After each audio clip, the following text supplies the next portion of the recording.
The latest. Thank you for your love and support. I appreciate you all. The big meeting in Nairobi was supposed to be a big win for French President Emmanuel Macron and Kenyan President William Ruto, but it turned into a total mess. A live panel debate on the New World Forum has exposed the truth. It shows that Africa is completely tired of Western lies. Togolese analyst Sogoyo Gikewe ripped the mask off the entire event. He shows the big split between Western-backed politicians like William Ruto and the new movement for real African independence. Kigewe exposed why Macron suddenly traveled to East Africa. For a long time, France heavily exploited West Africa, but the new strong leaders in Mali, Niger and Burkina Faso are all in oars, kicked French troops out. They rejected the colonial system and took back their own resources. Because France lost its grip on West Africa, Macron is running to Kenya to find a new region to exploit. It is not an equal partnership, it is a tactical move to keep looting the continent. The panel also exposed the embarrassing press conference in Nairobi. A brave journalist, Sophia Makwena, asked a hard question. She asked how the West can prove they will not exploit Africa today, just like they did during colonialism. Macron completely panicked. He did not answer.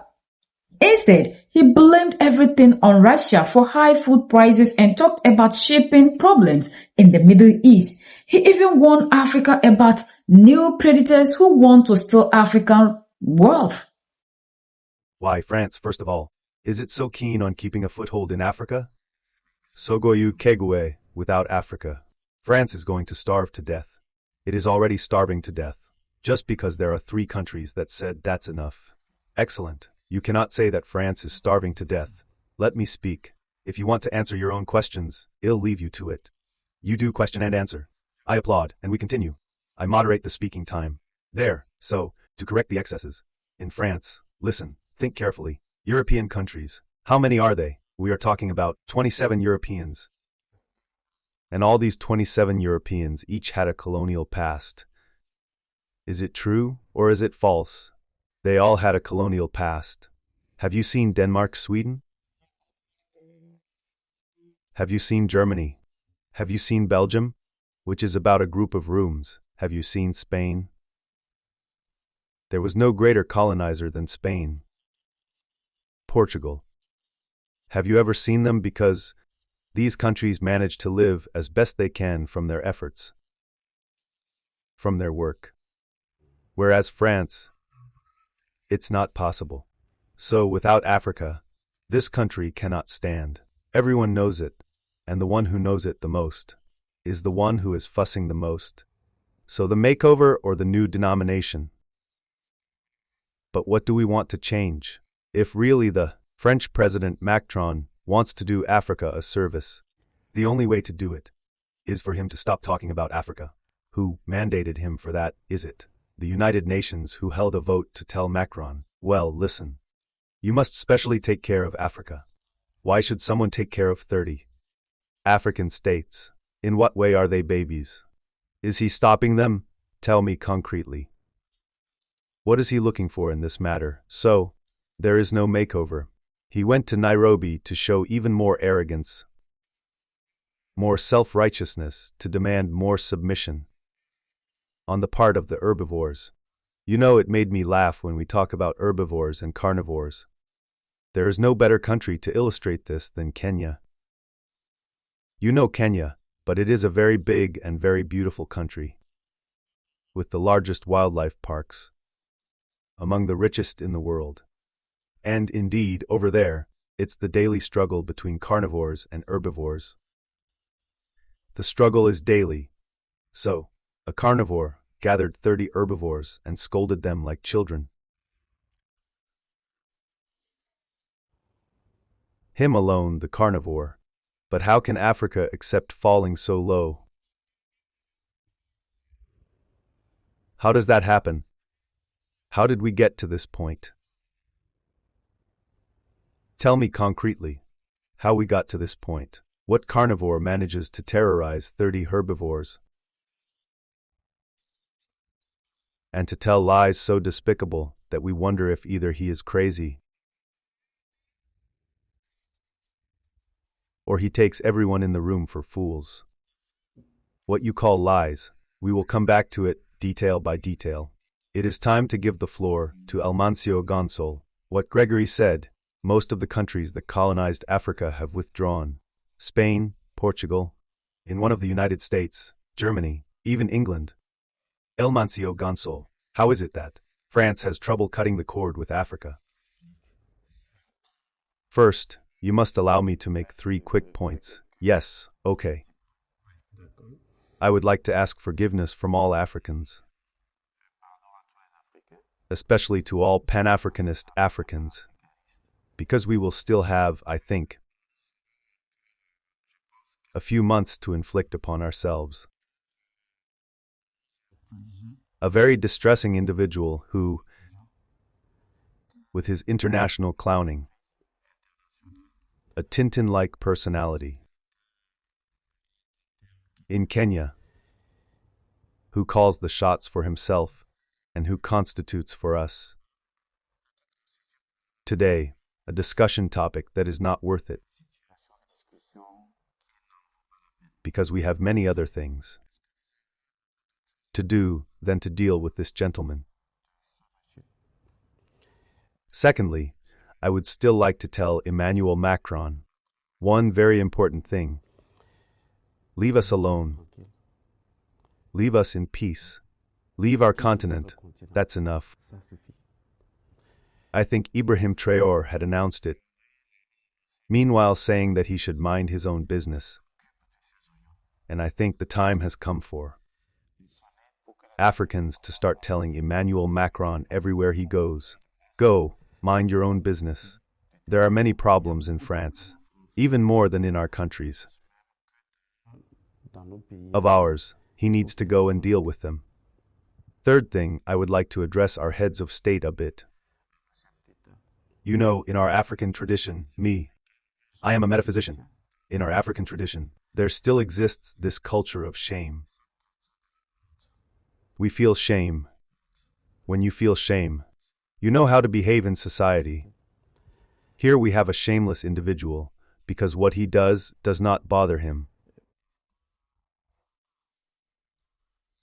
does not make him uncomfortable. He is like that.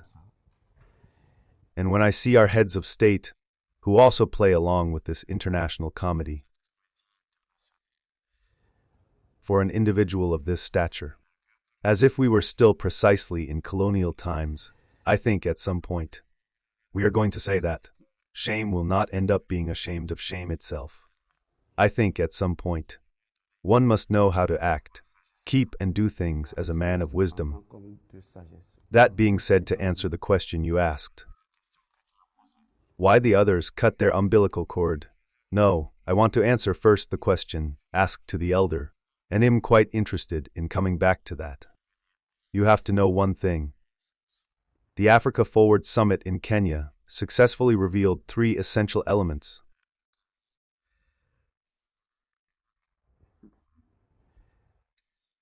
Essential to Macron's personality. If we can talk about successes, it is in this that it succeeded in opening, once again, the eyes of Africans, because often we analyze events, but we don't analyze the psychological personality of the individual in question. What I say with proof, I will prove it.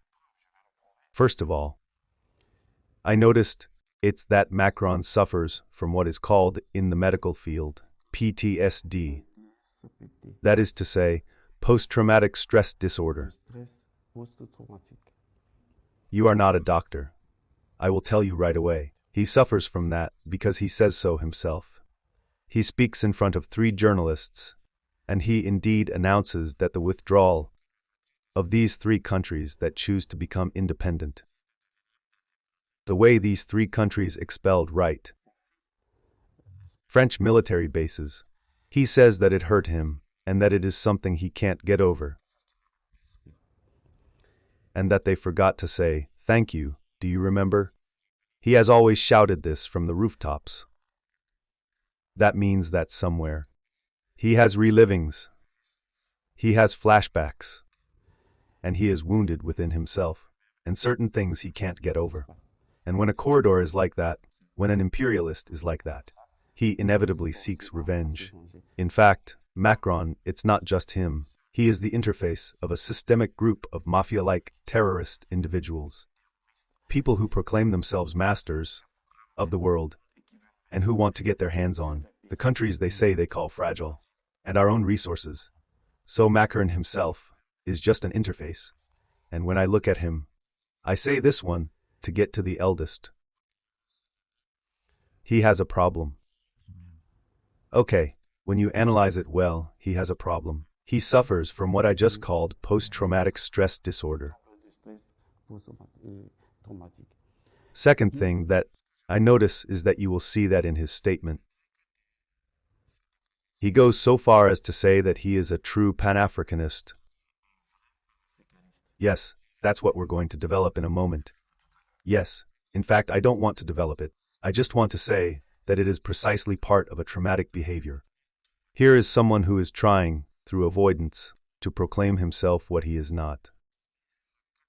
To avoid being pointed at for what he fundamentally is. And that, too, did not go unnoticed. Because it is visible to us. And the other thing to note about Macron's personality is that in reality today, he is absolutely never going to back down from the fact that we have chosen to be sovereign. It is a job for a French president to lecture Africa about predators. French have stolen from Africa for decades through colonial money and military power. Even worse, William Ruto protected Macron. Ruto claimed Africa does not need anyone's rule because Africa is in charge of its own future. He told Macron, "We will not disappoint you." The panel called this a total delusion. Ruto talks about self-reliance, but he is locking Kenya into huge foreign debt and giving African infrastructure to Western companies. That sounds like a manager pleasing his boss, not a free leader. Kagame, who was recently picked by Captain Ibrahim Traore for a strategic council for total African sovereignty, summarized it perfectly. The Western model of democracy is a trap. It uses rubber-stamped elections to put puppet leaders in power who let foreign companies drain the continent. The people of Africa are done with trick. The Sahel region has proven that real freedom means breaking the old rules. True independence means nationalizing gold and oil, kicking out foreign armies, and keeping African wealth inside Africa. While leaders in Nairobi sign papers to please the West, the youth of Africa are looking to the Sahel for real economic freedom. The old days of submissive partnership are over. Is William Ruto selling out East Africa to French companies? Is the Sahel showing us the only way to independence? Hit the like button and subscribe for more. Macron is talking about Europe being independent instead of depending on the United States of America. But the same Emmanuel Macron is in Africa telling us how we need to continue to depend on the West or Europe for our survival. Macron was supposed to be the one who could tell us more about the things that they think they can be doing to make sure we now have that equal partnership. But Macron just didn't take the blame. Macron didn't want to accept the mistakes that they have made, but rather pointing a finger at Russia. Like they said, they can never survive without Africa. So because they have lost grip in West Africa, they need to move to another African country. And this is where we always talk about the disunity which is giving them the power to always exploit the continent. If one African country is kicking them out, they find another place, like we have seen them in Mali, Niger, and Burkina Faso being kicked out. Now William Ruto, who is talking about we will not allow ourselves to be exploited again, telling the same man that we are loyal to them. We will continue to do business. We will never disappoint them. In which way? If they are not promising us not to disappoint us, is it the African that must continue to promise these people that will never disappoint them? Macron could not tell us how they will stop exploiting Africa. But Macron is blaming Russia that has never colonized Africa, that has never exploited Africa, that has never done anything wrong to us. Why should Macron be blaming Russia for what is happening? Because Africans have seen the lies. We are tired of the stories they've given to us. That is why we have reason to say enough. And we have seen that the democracy we practice today is not favoring us. In the name of that democracy, we are becoming poorer. So if Africans have final reason, like the way he's calling on the European Union to fight for their total sovereignty from the United States of America, why should such a person advocating for that have a problem when the same continents that he has been exploiting, looted and colonized is fighting for self-dependency away from France and Europe? I hope we are watching. I hope we are seeing these people for who they truly are. We are the only ones that can set ourselves free. United we stand, divided we fall. And united we keep standing forever and ever. The greatest enemy of the African is mental slavery. So let's decolonize ourselves from mental slavery. Let's keep sharing to educate our brothers and sisters. Together we'll make Africa great for ourselves and the next generations that are going to come. So that's the latest around the world in Africa, East Africa, and in Kenya.